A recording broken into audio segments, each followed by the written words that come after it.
Bismillahirrahmanirrahim. Astaghfirullah Rabbal baraya. Astaghfirullah minal khataya. Astaghfirullah Rabbal baraya. Astaghfirullah minal khataya. Astaghfirullah Rabbal baraya. Astaghfirullah minal khataya. Astaghfirullah Rabbal baraya. Astaghfirullah minal khataya. Bismillahirrahmanirrahim. Assalamualaikum warahmatullahi wabarakatuh. Sama-sama kita buka majlis kita dengan membaca Ummul Kitab Al-Fatihah. A'udzu billahi minasy syaithanir rajim. Bismillahirrahmanirrahim. Alhamdulillahi rabbil alamin. Ar-Rahmanir Rahim. مالك يوم الدين. إياك نعبد وإياك نستعين. اهدنا الصراط المستقيم. صراط الذين أنعمت عليهم غير المغضوب عليهم ولا الضالين. آمين. Sebentar tuan ya. Ni sewa. Ni kita nak keluar ni nak sewa lah. 1,100. Besar. Ada 3 bilik. Ni belakang ni. Belakang ni juga. Ni belakang rumah ni. Dah tak apa ni orang bagi rumah banglo. So jadi tak payah nak lintah je. Pak Din. Pak Din insyaAllah. Dia Ini besar. Budak-budak tengah bersihkan. Alhamdulillah sihat. Ni nak live je. Sama-sama kita berselawat ke atas Nabi SAW. Allahumma salli ala Sayyidina Muhammad wa ala ali Sayyidina Muhammad. Allahumma salli ala Sayyidina Muhammad wa ala ali Sayyidina Muhammad. Allahumma salli ala Sayyidina Muhammad wa ala ali Sayyidina Muhammad. اللهم صل على سيدنا محمد وعلى آل سيدنا محمد. اللهم صل على سيدنا محمد وعلى آل سيدنا محمد. اللهم صل على سيدنا محمد وعلى آل سيدنا محمد. اللهم صل على سيدنا محمد وعلى آل سيدنا محمد. اللهم صل على سيدنا محمد وعلى آل سيدنا محمد. اللهم صل على سيدنا محمد وعلى آل سيدنا محمد. اللهم صل على سيدنا محمد وعلى آل سيدنا محمد. اللهم صل على سيدنا محمد وعلى آل سيدنا محمد. اللهم صل على سيدنا محمد وعلى آل سيدنا محمد. اللهم صل على سيدنا محمد وعلى آل سيدنا محمد. اللهم صل على سيدنا محمد وعلى آل سيدنا محمد. Assalamualaikum warahmatullahi wabarakatuh. Alhamdulillah wassalatu wassalamu ala Rasulillah wa ala alihi wa ashabihi ajma'in, amma ba'du. Alhamdulillah, syukur pada Allah Subhanahu wa taala, pada pagi yang mulia ini kita masih lagi dapat ke udara untuk kita terus membaca hadis-hadis dari kitab Riyadhus Shalihin, hadis-hadis yang dikumpulkan oleh Imam Nawawi bagi menjelaskan kepada kita semua bagaimana seorang Muslim mengatur kehidupannya daripada dia bangun tidur sehinggalah dia tidur kembali di malam hari. Kehidupan yang dipenuhi dengan pengamalan sunnah-sunnah Nabi Muhammad sallallahu alaihi wasallam. Ya, yang disebut oleh orang putih sunnah lifestyle. Ni kita nak amalkan ni dalam hidup kita. Tuan-tuan yang dihormati sekalian, kita masih lagi berkisar tentang persoalan solat. Kita dah berbicara tentang sembahyang-sembahyang sunat rawatib, yang mana ia merupakan sembahyang-sembahyang yang perlu kita jaga.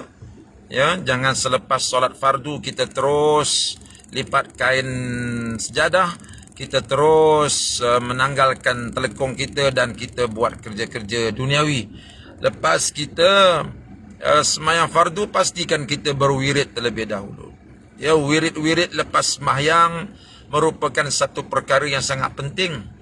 Ya, kerana wirid-wirid yang kita baca di masjid-masjid itu bukan direka-reka oleh para ulama, tetapi ia merupakan wirid-wirid yang datangnya dari Nabi kita Muhammad sallallahu alaihi wasallam. Istighfar 3 kali selepas kita solat, la ilaha illallah wahdahu la syarikalah. Lepas waktu subuh dan waktu maghrib 10 kali. Ya, Allahumma ajirna minan nar, Allahumma ajirna minan nar 7 kali. Ya, kemudian kita baca ayat kursi. Kemudian kita tutup dengan tasbih subhanallah 33, Allahu akbar 33, alhamdulillah 33. Banyak hadis-hadis berkaitan dengan wirid-wirid lepas sembahyang ini, sehingga kalau kita lihat ya tentang hadis tentang pembacaan ayat kursi selepas kita solat, apa kelebihannya? Dalam satu hadis yang sahih, Nabi menyebut mafhumnya, ya, orang yang mengamalkan membaca ayat kursi setiap kali lepas solat, ya, hanya kematian saja yang menghalang dia daripada masuk syurga Allah Subhanahu wa taala. Begitu nas di dalam hadis Nabi yang menyebut bagaimana besarnya kelebihan orang yang istiqamah membaca ayat-ayat kursi selepas solat. Nabi sebut hanya kematian saja yang menghalang orang itu daripada masuk dalam syurga. Maknanya, ya, tempat dia dalam syurga sudah ada. Cuma kematian itu saja yang menghalang dia untuk pergi ke tempat yang telah disediakan untuk dia dalam syurga itu. Jadi jangan kita sia-siakan lepas solat kita terus tutup tikas semayang, dan lebih mendukacitakan kalau kita. Jadi tuan-tuan yang dikasih sekalian, hari ini kita nak terus baca tentang solat, insya-Allah. Ya, tentang solat. Tentang bagaimana solat sunat tu kita dah bincang dah, sembahyang sunat rawatib semua tu kita dah bincang dah. Jadi sekarang kita nak tengok di mana tempat yang paling sesuai untuk kita sembahyang sunat rawatib ini. Gitu. Di mana tempat paling sesuai untuk kita sembahyang sunat rawatib? Kita boleh lihat muka surat 96 jilid yang kedua Riyadhus Shalihin, ya. Di bawah tajuk sunat mengerjakan solat sunnah di rumah. An Zaid bin Thabit radhiyallahu anhu anna Nabiy sallallahu alaihi wasallam qala. Dari Zaid bin Thabit radhiyallahu anhu bahwasanya Nabi sallallahu alaihi wasallam telah bersabda. Apa sabda Nabi? Pesanan dia kepada ummah. Sallu ayyuhan nas fi buyutikum. Wahai sekalian manusia, salatlah kamu sekalian di rumahmu. Ya. Kenapa? Fa inna afdalas salati salatul mar'i fi baitihi illa al-maktubah. Kerana sesungguhnya seelok-elok, seafdal-afdal salat adalah salat seseorang di rumahnya, kecuali semayang-semayang fardu. Maknanya Nabi SAW mengajak kita untuk memberikan hak rumah kepada kita. Ya, alhamdulillah kita pergi ke masjid untuk tunaikan solat fardu, kita telah menunaikan hak masjid. Memang kita dipanggil untuk solat berjemaah di masjid, di surau, kita telah pergi untuk solat fardu. Tapi bagaimana pula hak rumah kita? Bagaimana pula nasib rumah kita? Apakah kita nak biarkan rumah kita tu hanya tempat untuk kita melihat televisyen? Apakah kita nak biarkan rumah kita tu hanya sebagai tempat untuk kita melepaskan lelah, tidur, makan dan sebagainya? Tidak. Rumah kita ialah rumah seorang Muslim. Di rumah itulah tempat kita menjalinkan hubungan kasih sayang bersama dengan isteri dan anak-anak kita. Dan di rumah itu jugalah tempat kita menjalinkan kasih sayang kita dengan Allah. Sebab itu Nabi SAW pesan kepada kita, berikan rumah kita haknya, iaitu solatlah, tunaikanlah solat sunat di rumah kita, adapun fardu di masjid. Karena itu kita lihat dalam beberapa hadis yang telah kita baca bersama-sama, bagaimana Nabi SAW banyak kali menunaikan sembahyang sunat qabliyahnya di rumah.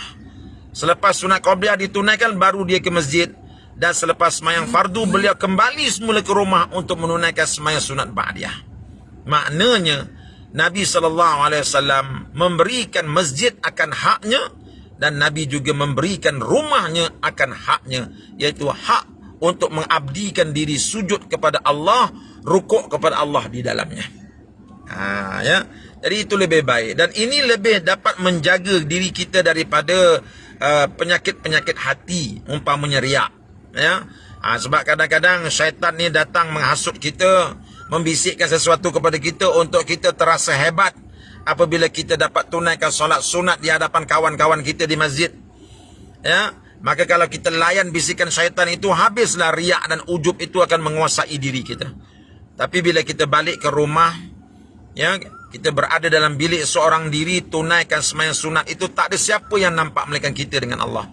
Jadi ini akan lebih mengikat keikhlasan kita kepada Allah Subhanahu wa taala untuk kita menyembah dan mengabdikan diri kepadanya hanya untuknya dan kerananya. Jadi sebab itu Nabi SAW menyebut sallu ayyuhan nas, sembahyanglah wahai manusia sekalian, fi buyutikum, di rumah-rumah kamu. Maksudnya sembahyang sunat, ya, bukan sembahyang fardu.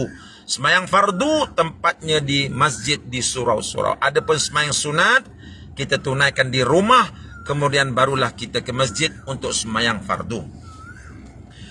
Hadis yang kedua, wa an Ibn Umar radhiyallahu anhuma 'anil Nabi sallallahu alaihi wasallam qala, dari Ibnu Umar radhiyallahu anhu, daripada Nabi sallallahu alaihi wasallam, beliau telah bersabda, ij'alu min salatikum fi buyutikum wa la tattakhidhuha qubura. Laksanakanlah solat-solat sunat di rumahmu, dan jangan kamu jadikan rumahmu itu seperti kuburan. Ya, hadis riwayat Bukhari dan Muslim, hadis yang sahih. Bagaimana gesaan Nabi, ya, untuk kita menunaikan sembahyang sunat kita di rumah. Mengapa? Telah kita sebutkan tadi bahawa rumah juga ada hak dia yang perlu kita tunaikan, iaitu kita juga mengabdikan diri kepada Allah di dalam rumah. Itu hak yang diminta oleh rumah. Rumah yang hanya dijadikan sebagai tempat makan minum, rumah yang hanya dijadikan sebagai tempat beristirahat, tiada di dalamnya membaca Quran, tiada di dalamnya zikrullah, tiada di dalamnya solat-solat sunat, rumah itu sunyi sepi seperti kubur yang sunyi sepi. Ya. Ni kalau kita pergi tengok kubur tempat yang tidak membangun, kubur tempat yang sepi, kubur tempat yang duka, maka begitu jugalah rumah yang tidak ada zikrullah, rumah yang tidak ada bacaan Quran di dalamnya, rumah yang tidak ada solat sunat di dalamnya. Nabi sebut ia bagaikan kubur yang penuh dengan kedukaan. Ia bagaikan kubur yang penuh dengan kesunyian. Ia bagaikan kubur yang penuh dengan ketakutan. Jadi jangan kita jadikan rumah kita seperti kubur itu. Jadikan rumah kita seperti masjid. Kita hidupkan suasana masjid di rumah kita. Bagi kita yang pernah pergi ke Mekah Al-Mukarramah, kita hidupkan suasana Masjidil Haram itu di rumah kita. Kita hidupkan suasana Masjid Nabawi itu di dalam rumah kita. Apa yang kita lihat di Masjid Nabawi? Kita lihat di sana manusia sembahyang, manusia berzikir, manusia membaca Al-Quran, manusia bersedekah, manusia berkasih sayang, manusia menunaikan hak kawan-kawannya, manusia berbagai-bagai perkara-perkara hebat yang kita tengok berlaku dalam masjid Nabi. Kita bawa suasana itu ke dalam rumah kita. Kita bawa suasana Masjid Nabawi itu ke dalam rumah kita. Kita bawa suasana Masjid Mekah itu ke dalam rumah kita. Hidupkan suasana itu dalam rumah kita.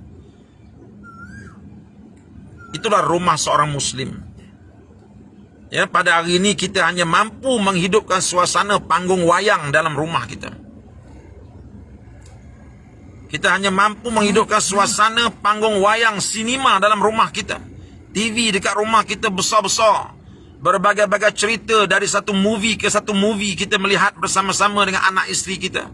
Tetapi di mana solat jemaah kita bersama anak-anak? Di mana solat jemaah kita bersama dengan isteri? Di mana tahajud kita? Di mana zikrullah kita? Di mana bacaan-bacaan hadis bersama isteri kita di rumah? Kita gagal menghidupkannya. Kita hanya mampu menghidupkan suasana panggung wayang di rumah kita.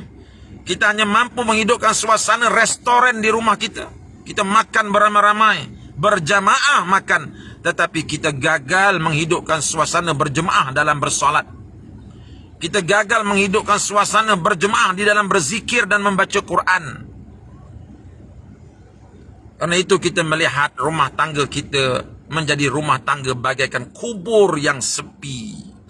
Karena itu Nabi pesan kepada kita, wala tattakhidhuha qubura. Jangan kamu jadikan rumah-rumah kamu seperti kubur. Sepi, duka, menakutkan, jangan. Serikanlah ia dengan bacaan-bacaan Al-Quran. Ya, di pagi hari bapa baca Quran. Ya, pukul 10 kadang mak pula baca Quran. Malam nanti anak-anak pula baca Quran. Tak putus-putus bacaan Quran di rumah kita. Inilah suasana rumah seorang Muslim yang cuba kita hidupkan. Memang di peringkat awal agak susah.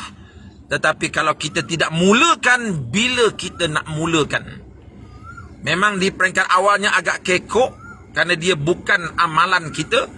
Tetapi kalau kita tidak mulakan hari ini, bila kita nak mulakan? Apakah kita nak terus rumah kita menjadi kubur? Ataupun kita mahu dalam rumah kita suasana Masjid Nabawi dibawa pulang ke rumah kita? Tuan-tuan yang saya hormati sekalian, kita dengar hadis yang seterusnya. Wa an Jabir radhiyallahu anhu qala, daripada Sayyidina Jabir radhiyallahu anhu berkata, qala Rasulullah sallallahu alaihi wasallam, Rasulullah sallallahu alaihi wasallam telah bersabda, idza qada ahadukum salatahu fil masjid falyaj'al li baitihi nasiban min salatihi fa innallaha ja'ilun fi baitihi min salatihi khaira. Rawahu Muslim, hadis sahih. Maksudnya, idza qada ahadukum salatahu fil masjid, apabila salah seorang di antara kamu sekalian telah selesai mengerjakan salat di masjid, falyaj'al li baitihi nasiban min salatihi, maka hendaklah ia mengerjakan sebahagian salat sunnah di rumahnya. Ya. Falyaj'al li baiti nasiban, maka hendaklah ia tunaikan, berikanlah sedikit nasib, berikan sedikit bahagian kepada rumahnya, untuk ditunaikan solat sunat. Mengapa? Fa innallaha ja'ilun fi baitihi min salati khaira. Karena sesungguhnya dengan solat itu Allah menjadikan kebaikan di rumahnya. Maka dengan kita menunaikan solat sunat di rumah kita, itulah benih yang akan mencambahkan 1000 kebaikan di rumah kita. Sebagaimana kita menyemai benih, ya, kita semai benih, kita tabur di atas batas tu, maka akan tumbuhlah pokok-pokok. Maka pokok yang besar itu asalnya daripada benih kecil yang kita semai. Begitulah solat sunat. Solat sunat di rumah ini dia bagaikan benih yang kita tabur, yang akan tumbuhnya nanti ialah 1000 kebaikan akan bercambah di rumah kita. Apakah kebaikan itu? Hanya Allah saja yang mengetahui. Mungkin isteri akan menjadi lebih taat kepada suami, suami akan menjadi lebih bertanggungjawab kepada isteri dan anak-anak, anak-anak akan menjadi lebih soleh dan solehah, lebih rajin belajarnya, berbagai-bagai kebaikan. Apa yang penting tuan-tuan, kalau suasana Masjid Nabawi itu dibawa pulang ke rumah, kita membaca hadis bersama dengan anak-anak kita, isteri kita, ya, maka bayangkan tuan-tuan, anak-anak kita mendengar bacaan hadis daripada ayah mereka sendiri. Anak-anak kita mendengar bacaan hadis daripada ibu mereka sendiri. Maka apa mereka akan rasa? Sudah pasti mereka akan terdidik dalam suasana hadis-hadis Nabawi yang hebat. Maka marilah sama-sama kita memperkatakan dahulu perkara-perkara ini dan kita cuba untuk melaksanakannya dalam kehidupan. Kalau kita tidak mulakan dengan perkataan, kalau kita tidak mulakan dengan perbincangan seperti ini, maka tidak akan tercetus idea untuk melakukan perkara tersebut. Jadi kita cetuskan dahulu dengan berkata-kata, dengan membincangkan. InsyaAllah Allah Ta'ala akan ringankan kita untuk kita mengimplementasikan, untuk kita mengamalkan, mempraktekkan segalanya dalam rumah tangga kita, insyaAllah. Jadi saya rasa cukup sekadar itu, ya, tazkirah kita pada pagi ini. Mudah-mudahan ada kebaikannya, insyaAllah. Saya masih lagi bersama dengan anak-anak di Madrasah Al-Fatih ni, mengemas asrama muslimat kerana berpindah ke bangunan yang baru dan penuh dengan sedikit kesibukan. Jadi insyaAllah esok kita akan ke udara jika diizinkan oleh Allah Subhanahu Wa Taala. Apapun, doakan kami, mudah-mudahan Allah Ta'ala mempermudahkan urusan kami dalam mengurus sekolah ini dan mendidik anak bangsa agar menjadi insan bertakwa, soleh dan taat kepada perintah Allah Subhanahu Wa Taala. Itu saja. Assalamualaikum warahmatullahi wabarakatuh.